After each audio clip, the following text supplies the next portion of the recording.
నమస్తే, welcome to burning topic. భారతీయులు ఎక్కువగా ఇతర దేశాల్లో ఉద్యోగం చేసేందుకు ఇంట్రెస్ట్ చూపిస్తుంటారు. ఫారిన్కి వెళ్ళి జాబ్ చేసి లక్షలు సంపాదించాలని అనుకుంటారు. కానీ అందులోనూ అమెరికా అంటే మన వాళ్ళు ఎగరేసుకెళ్తారు.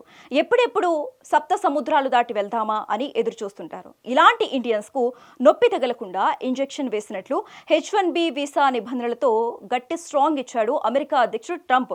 దీంతో విద్యార్థులతో పాటు ఉద్యోగుల కాళ్లకు సంఖ్యలు వేసినట్టు పనయింది. అలా అని భారత్లో బతకలేం అన్నట్లు కాదు. కానీ కొంతమంది అమెరికా వద్దు అంటుందని ప్రత్యామ్నాయం చూసుకుంటున్నారు. ఇంతకీ ఏ దేశాల పౌరసత్వంపై వారు ఎక్కువ ఆసక్తి చూపిస్తున్నారు? పెట్టుబడి ప్రాతిపదికన పౌరసత్వాన్ని ఏ దేశాలు ఇస్తున్నాయి? పౌరసత్వం మంజూరుకు కఠినమైన రూల్స్ ను అమలు చేస్తున్న దేశాలేవి అనేది ఈ స్టోరీలో తెలుసుకుందాం.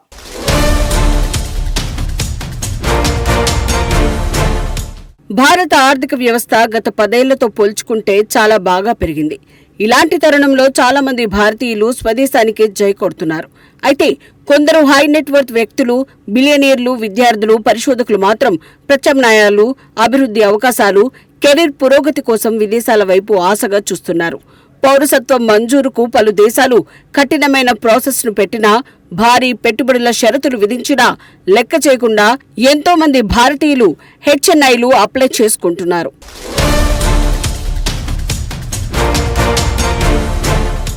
బిలియనీర్లకు సంపదను, వ్యాపారాన్ని పెంచుకోవాలనే లక్ష్యం ఉంటుంది. వీలైనంత ఎక్కువ ట్యాక్స్ ను ఆదా చేసుకోవాలని వారు భావిస్తారు. పౌరసత్వంతో పాటు ప్రయోజనాలన్నీ ఇచ్చే దేశాల కోసం సంపన్నులు అన్వేషిస్తున్నారు.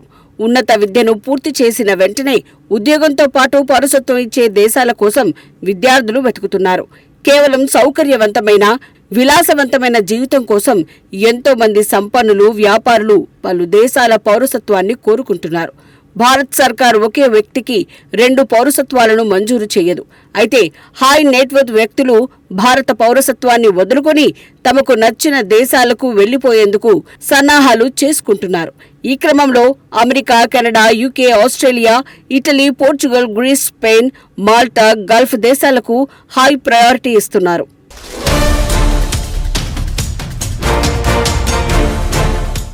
గత 5 ఏళ్లుగా ఇదే ట్రెండ్ కంటిన్యూ అవుతోంది. ఈ విషయం సాక్షాత్తు భారత ప్రభుత్వ అధికారిక నివేదికల్లో వెల్లడైంది. సులభంగా పౌరసత్వాన్ని మంజూరు చేస్తున్నందువల్లే ఈ దేశాలకు వెళ్లిపోయేందుకు భారతీయ HNIలు మొగ్గు చూపుతున్నారు. సాధారణంగా ఏదైనా దేశ పౌరసత్వం కావాలంటే అక్కడ కనీసం 5 ఏళ్ల నుంచి 10 ఏళ్ల పాటు నివసించాలి. అయితే పలు దేశాలు పెట్టుబడులు పెట్టే వాళ్లకు కొన్ని నెలల్లోనే పౌరసత్వాన్ని మంజూరు చేస్తున్నాయి. ఈ జాబితాలోకి Saint Kitts and Nevis, Antigua, Dominica, Malta వంటి దేశాలు వస్తాయి. సిటిజన్షిప్ బై ఇన్వెస్ట్మెంట్ స్కీమ్ను ఈ దేశాలు అమలు చేస్తున్నాయి. పెట్టుబడి లేదా విరాళం ఇచ్చిన వారికి పౌరసత్వం కేటాయిస్తున్నాయి.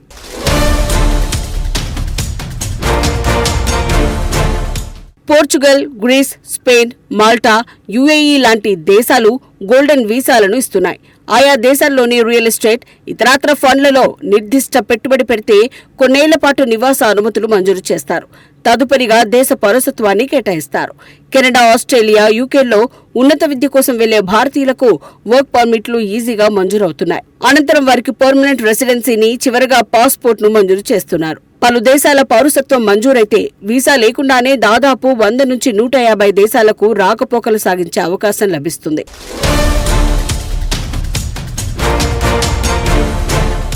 UAE దేశం సరికొత్త నామినేషన్ ఆధారిత వీసా పాలసీని తీసుకొచ్చింది. దీని ద్వారా భారతీయులు 25 లక్షలను చెల్లించి UAEలో జీవితకాల నివాస అనుమతి కోసం దరఖాస్తు చేసుకోవచ్చు. టర్కీ పౌరసత్వం కోసం ఆ దేశ రియల్ ఎస్టేట్లో 3,54 లక్షల రూపాయల పెట్టుబడి పెట్టాలి. లేదంటే అక్కడి బాండ్లు, ఫండ్లు, డిపాజిట్లలో 4,50 లక్షల రూపాయల పెట్టుబడిని పెట్టాల్సి ఉంటుంది.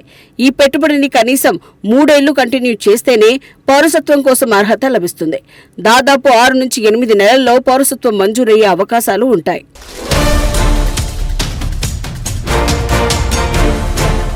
కెనడా పౌరసత్వం కోసం ఆ దేశ నేషనల్ ట్రాన్స్ఫర్మేషన్ ఫండ్ కు 2 కోట్లు విరాళం ఇవ్వాలి. లేదంటే అక్కడి ప్రభుత్వం ఆమోదించిన రియల్ ఎస్టేట్లో 2,39 లక్షల రూపాయల పెట్టుబడి పెట్టాలి. పౌరసత్వం మంజూరుకు 4 నుంచి 6 నెలల టైం పడుతుంది. సెయింట్ లూయిస్ పౌరసత్వం కోసం ఆ దేశ రియల్ ఎస్టేట్ బాండ్లలో 2,12,00,000 రూపాయల పెట్టుబడి పెట్టాలి. యాంటిగ్వా బార్బుడా పౌరసత్వం కోసం ఆ దేశ రియల్ ఎస్టేట్ సహా పలు రంగాల్లో 2 కోట్ల నుంచి 2,60,00,000 రూపాయల వరకు పెట్టుబడి పెట్టాలి. పౌరసత్వం మంజూరుకు 3 నుంచి 6 నెలల టైం పడుతుంది.